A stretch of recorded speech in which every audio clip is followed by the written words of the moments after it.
Hello people, welcome back to the channel.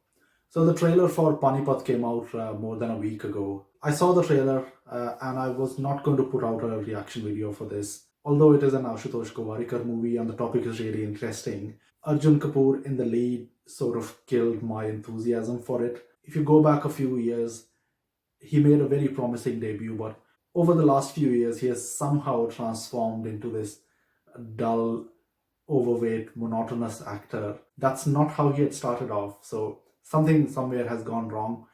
I don't know what the reason for it, but I don't look forward to his movies anymore. I did put out a long Twitter thread about the trailer and the Battle of Panipat, the third one on which this movie is based. If you're short of time, you can go and check that thread out and you will know what I think about it. But I have received a couple of requests asking me to make this video. And I've also seen a few other reviews and reactions about this. They all seem to be skirting around the truth. I will tell you all about it, but let's first watch the trailer for Panipat.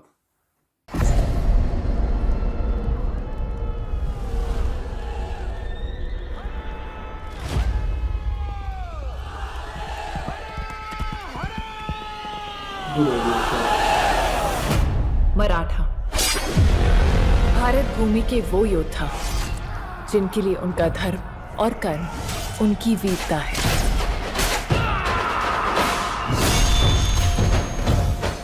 युद्ध में दिखाई गई शूरता के लिए पेशवा के चचेरे भाई श्रीमंत सदाशिवराव भाऊ का अभिनंदन किया जाता है। जाओ द्या मला। मैंने सुना है जब पेशवा अकेले मुहिम पर जाते हैं तो एक मस्तानी के साथ लौटते हैं। मेरे जीवन में तुम ही हो और तुम ही रहोगे। शस्त्र पूजन के समय आपने पेशवा तलवार सदाशिव को क्यों दी? सदाशिव का हर कदम हमेशा मराठा साम्राज्य के हित में ही रहा है। आज हम पूरे हिंदुस्तान के शासक बन गए हैं। मराठों के खिलाफ जाने वाला कोई है ही नहीं इस सरजमीन पर। एक है जहां पना अहमद शाह अब्दाली। अब्दाली के आने का मतलब है पूरे हिंदुस्तान पर आक्रमण। इस बार 1 लाख की फौज लेकर आ रहा है वो। पिछली बार जब वो यहाँ आया था तो यमुना का पानी 7 दिन तक लाल था। मोर का तख्त और ये कोहिनूर बड़ी मशक्कत से पाया जाता है, छीनने से नहीं मिलता। तलवारें खींच लो, इस बार हमें उसे रोकना होगा। एक बार इन्हें हरा दिया ना, फिर दिल्ली क्या पूरा हिंदुस्तान आपका। वो 1 लाख की फौज लेकर आ रहा है तो हम कोई आपके घर पर हमला करेगा तो आप शत्रुओं की संख्या गिनोगे या फिर पूरी ताकत के साथ उसका सामना करोगे? हम मराठों का सफाया कर देंगे तो फिर हमारे बंदूकें आपकी। इस बार ऐसा सबक सिखाओ कि वो दोबारा हिंदुस्तान की तरफ देखने की हिम्मत भी ना करे। मैं भी तुम्हारे साथ मुहिम पर चलूंगी। सुख में पीछे रहूंगी और दुख में आगे आ जाऊंगी। अब्दाली को भी पता लग जाए कि अभी तक हमारे धरती में वीर योद्धा खत्म नहीं हुए हैं।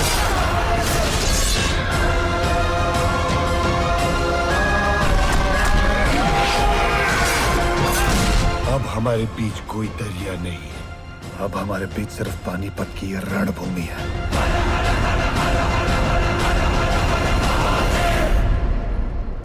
तू छोटे से जमीन के टुकड़े के लिए अपनी जान देने जा रहा है। मैं इस धरती के मिट्टी के एक कण के लिए भी मरने को तैयार हूं।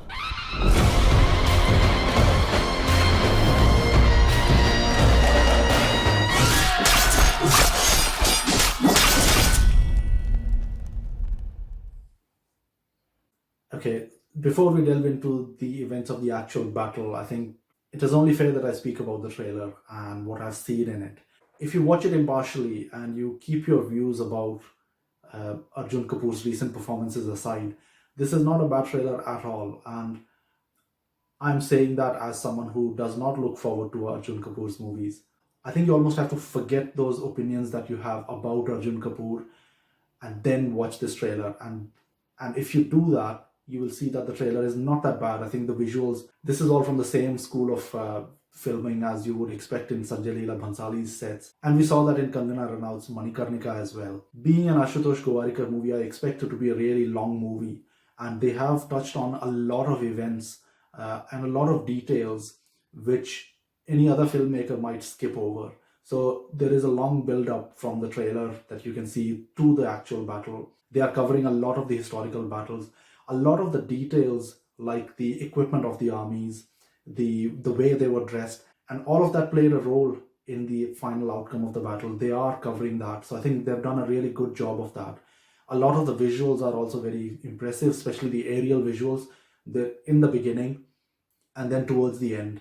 The background music, although it's not exceptional, I think it is fit for what the trailer is about. Sanjay Dutt impresses in the role of Ahmed Shah Abdali.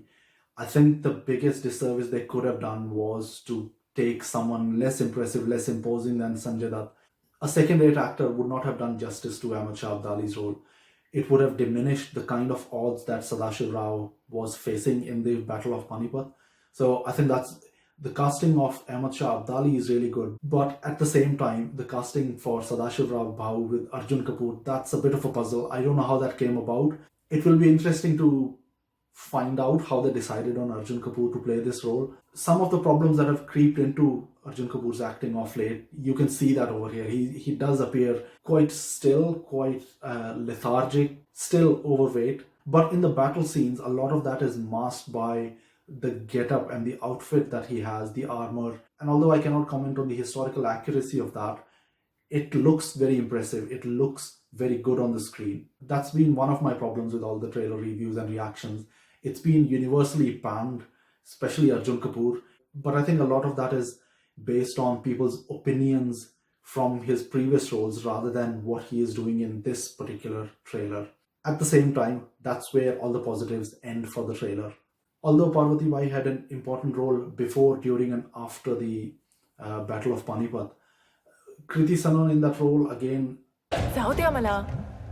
I'm not too sure how that will be, but on the basis of this trailer, I'm not very impressed. Now let's go to how much stuff this trailer is trying to cover. And if you look at that, you can't help but go away impressed by the trailer. I'm not saying about what the final outcome would be, but just how much detail they are trying to cover in this. If you read about Sadashiv Rao Bhau, the Maratha Empire at that time, what was happening in Delhi, all the different Rajas and Nawabs who were there in the north of India, what the Maratha Empire was trying to do with the Nizam, there is a lot of stuff being covered. So if you go back into the trailer, the initial battle scenes in slow motion, if you did not know that this was Arjun Kapoor behind that helmet, I don't see how you would be able to criticize that. I think the quality of those scenes is pretty good. I think the look of the scene, what they're trying to show, I can only see positive things in that. But if you see anything negative, write that down and I will probably go back and relook at that part of the trailer. The part with Kriti Sanon and Arjun Kapoor, that is a little bit of a distraction. There is a lot to cover for just the battle itself. So this part, unless it is just to support the thread that there were a lot of hangers-on, a lot of merchants, a lot of pilgrims, people who accompanied Sadashiv Rao Bhau's army, unless it is there to support that thread, I don't really see the point of this. I think if they stretch it out a little bit, it will be a drag. And that for me is the weakest part of this trailer. The less I say about how Kriti Sanon handles the sword in this scene, the better it is. The surprising part is that in the later on scene, she seems to be building it really well, so I don't know how that happened over the course of her decision to accompany Sadashiv Rao Bhau and the actual Battle of Panipat. They come on to these cannons that Sadashiv Rao Bhau had. I assume it's part of a previous campaign against the Nizam that they're trying to show over here. But at that time, Marathas probably had the best cannons available in India. These were some of the best French-made guns of the time. And Sadashiv Rao Bhau made good use of these cannons during his campaign against the Nizam. So they're showing that part. So again, I think, like I said, they are trying to cover a lot of ground, trying to cover a lot of events that happened before the actual Battle of Panipat. They're trying to cover some of the politics as well that is going on in the Peshwa's court. And I think this was Padmini Kolhapure. शस्त्र पूजन के समय आपने पेशवा तलवार सदाशिव को क्यों दी?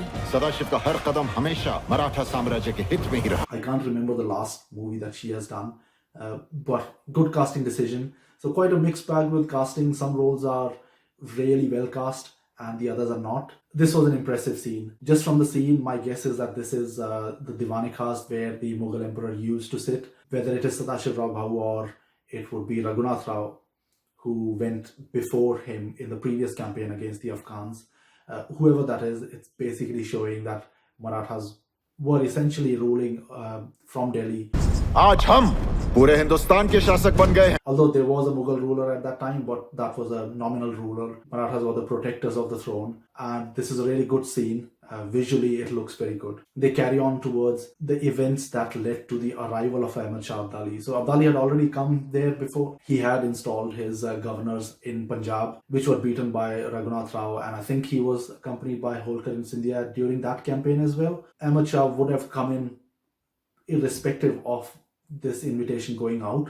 मराठों के खिलाफ जाने वाला कोई है ही नहीं इस सरजमीन पर. एक है जहां पनाह, Ahmad Shah Abdali. But what this gave him was a pretext and also ready-made support for when he would have come over there to support his army, to get the supplies, to get the money to basically wage that campaign, which would have been long, and I'm sure he knew about it. It was just ideal grounds for him to launch his campaign. The introduction of Sanjay Dutt as Ahmad Shah Abdali, I think that's again one of those parts of the trailer which are really impressive. And like I said, this is a good casting decision. Sanjay Dutt is a good actor, although same as Arjun Kapoor, his diction is not the best. This is only for those with a keen ear. When you hear Arjun Kapoor and Sanjay Dutt speak some of the dialogues, it sounds a little bit inconsistent. It sounds a bit odd. छीनने से नहीं मिलता. And then they are showing this scene. I'm pretty sure this is the army of Sadashiv Rao Bhau, because I could see some flags in the background. And these really, really heavy cannons, French-made cannons, really good quality and a really long range, but very, very heavy and very immobile.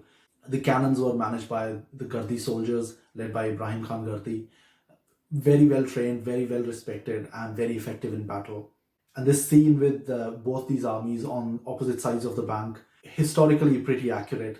After months of maneuvering, they actually ended up on the opposite sides of the rivers, cutting off each other's supply lines. Although the Afghans were more successful at that because of their diplomacy and their allies, and Marathas did not do as good a job. And I think then they are showing these Rohilla musketeers. They proved very effective in battle as well, and probably not as effective as the Gardi musketeers, but nonetheless they made a big impact in the actual battle. This is a very short scene and very easy to miss, but it shows the get-up of these two armies, and again another factor that played a decisive role in the outcome of the battle. Remember that this battle happened somewhere around January. Very, very cold weather in the north of India, in the northern plains, if you're familiar with that. Happening around Panipat, very harsh winters. You see the Afghan army kitted out a little bit better, and you see the Maratha army, which is essentially summer clothes. A minor but important detail. Another very, very important detail, and a very short scene, very easy to miss, are these camel-mounted swivel cannons. They played a very important role in the battle. I mentioned before that Marathas had some of the best cannons of the time.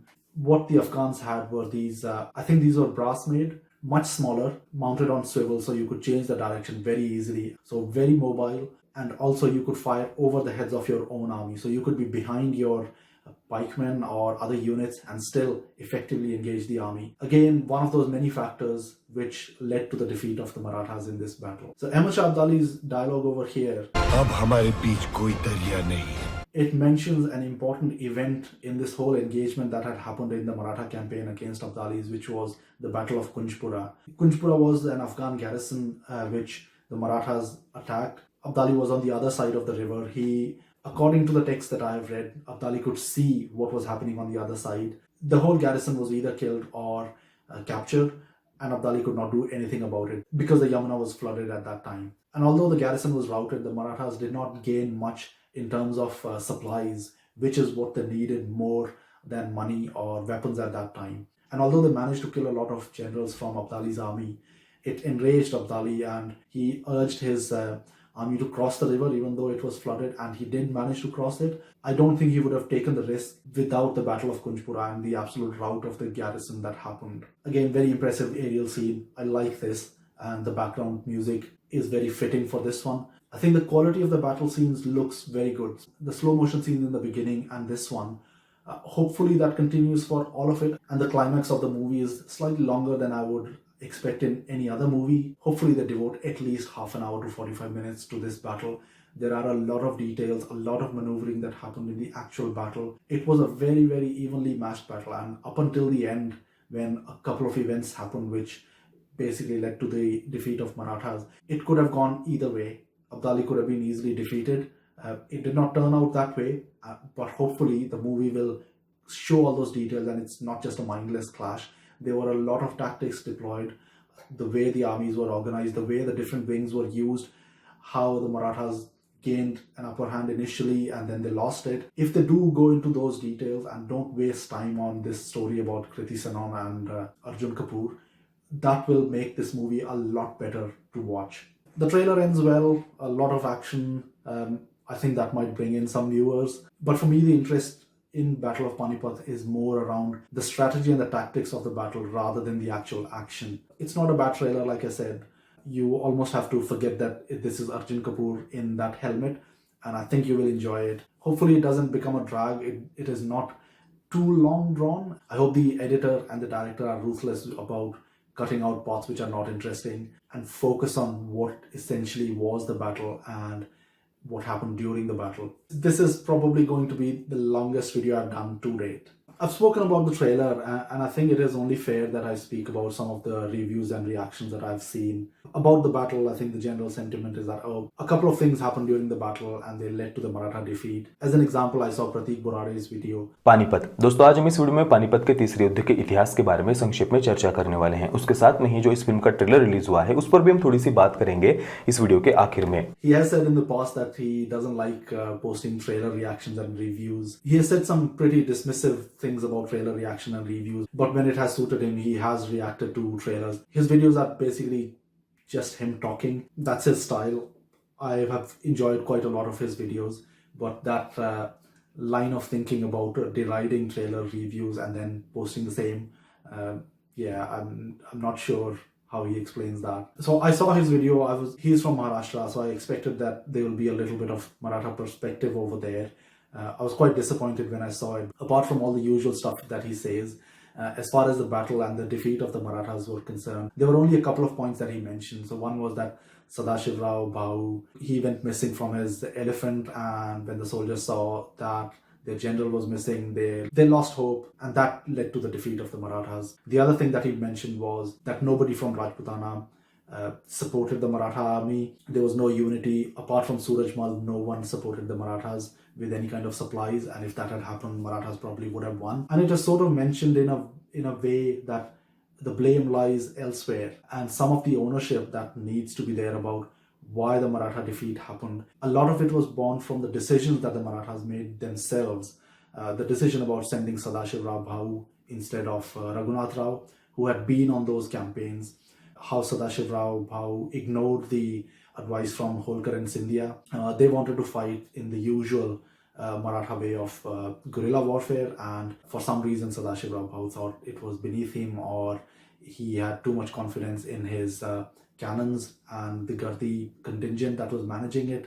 He wanted a head-to-head collision in an open field rather than using the guerrilla warfare, which the Maratha army was more trained and experienced in. The attempts at making allies, which was crucial, and this is one thing that, irrespective of what you think about Raghunath Rao and what he did later on, he had been on this campaign previously where he defeated a lot of the Afghan generals. He had experienced the difficulty of securing supplies. He had experienced the difficulty of forcing supplies from Rajputana. He knew what was needed. He was more experienced in it. And when he was asked to lead the army initially, he asked for a lot of money and a bigger army, which was the right thing to do because Abdali was not this novice general. He was a very experienced general at the head of a very large, very battle-hardened army. He was equipped well, and Raghunath Rao probably knew that from his previous experience of dealing with the Afghan army, but his request was denied. The way Sadashiv Rao Bhau antagonized Surajmal, who could have ensured supplies to the Maratha army, which could have tilted the balance, that is completely ignored. That is an inconvenient truth that people try and skirt around. Surajmal also behaved very honorably after the Maratha defeat. When the leftovers of the Maratha army who were passing through his territory, he clothed them, he gave them food, he gave them a little bit of money to make their way back to the Peshwa heartland. So all of these things are ignored. Sadashiv Rao Bhau also insisted on doing this open battle when only a part of his army was trained and equipped for that. His plan was really good. He was a good general and a good warrior, and both Sadashiv Rao Bhau and Narayan Rao, the son of the Peshwa, if I remember it correctly, they gave very good account of themselves in the actual battle. But the strategy of the battle, it did not work out because they were not used to it. They waited too long for the final assault. They pushed all of their army at once. No reserves were kept. Probably they could not have afforded any reserves because their army was already a lot smaller than the Afghan army. But all of these factors played into the final outcome. And you can't put the ownership of these actions and these decisions on anyone else but on Sadashiv Rao Bhau. So as a soldier and as a fighter, he did really well. As a warrior, you can't doubt his bravery and his conduct during the battle. But as a general, some of the decisions that he made, they were not the best. I have no hesitation in saying that because a lot of the times what I've seen in discussions on the internet, whether they are written down or in videos, it seems to assume that bravery results in winning the battle, and if that does not happen, it is because someone has betrayed you. But completely ignoring the equipment, the supply lines, the allies, the decisions on what strategy to be used during the battle, all of that is necessary. Bravery alone is not enough. Marathas had enough of that, probably more than enough, but that cannot result in victory against an equally well-equipped and well-led army. A couple of other people who draw a lot of flack for their conduct during the battle are Vinchurkar and Gaikwad, who had small contingents of cavalry, and they were asked to protect the Gardi musketeers and cannons, and they jumped into battle. Now there are two different views about it. So one that has gained more traction is that they got impatient and they wanted some spoils for themselves, and Marathas were winning. They had almost split the Afghan army in half and they thought they are going to win anyway, and it did seem like that for quite a long stretch of the time during the battle. And Vinchurkar and Gaikwad got impatient and they charged into this battle. It is believable, but I'm not sure if that's the only explanation. So I mentioned previously that the Gardi cannons were basically on the ground. Although they were huge, very accurate and very good quality, what the Afghans had were these camel-mounted cannons, smaller but much more effective because they could be fired over the head of their own army, and they could still hit the Maratha army while the Gardi cannons could not do that. So the other explanation is that Gaikwad and Vinchurkar saw it. They basically decided that it's no good waiting around protecting the Gardi musketeers because they are being hit anyway by these camel-mounted cannons. I think they were called Shaturnals or Shutarnals, that kind of a word. I don't know the exact pronunciation. They saw this is what was happening. They tried to relieve the pressure, but they did not account for the Rohilla musketeers, and then they were picked off. Once the protection was gone, the Gardi musketeers were sitting ducks, and it led to the complete rout of the Gardi contingent.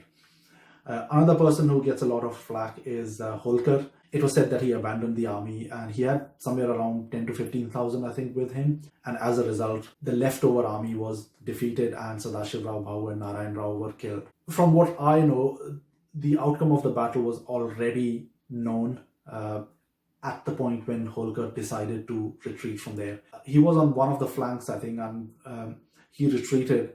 He was the one who saved a lot of the leftover Maratha army was with Holkar. Along with the bodyguards, he also saved Parvati Bai and safely led her back to Pune. Yes, the blame can be laid on a lot of different people, and you can say if this hadn't happened, then probably they would have won, and if that hadn't happened.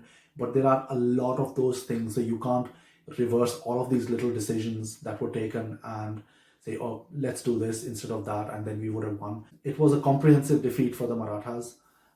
It was a morale-sapping, very discouraging defeat, and it did peg back the Marathas. And in my view, although this was a huge battle and a huge defeat for the Marathas, the Maratha history was not significantly altered by this one. It was only a small part of the Maratha army. The rest of it was in Pune. Ahmad Shah Abdali, even though he won the battle, he lost a lot. And after the battle, when he went back to Afghanistan, he got busy with the rebellion initially, and then he was kept busy by the Sikh Empire. So he could not play any more significant role in the history of India after this particular battle. Probably Abdali was the one who was most affected because he could never come back into India and alter the course of history. Marathas recovered from this fairly quickly. They raised a huge army immediately, and within 10 years, they had regained Delhi as well. So, if anything, this affected the Marathas for 10 years or so, but no long-term impact as far as I could assess the outcome of this battle. So, those are all my thoughts. I have tried to share as much as I know about it. I don't guarantee that all of the information is 100% accurate. Some of it is based off what I have read a long time ago. Some of it I've tried to refresh myself after the trailer came out. So anything that you notice which is a mistake or not accurate or you don't agree with, I'm always happy to have a discussion. Write down your views about the trailer and about the battle and my views about it. Write all of that down in the comments below. Don't forget to subscribe to the channel and share this video with your friends and family.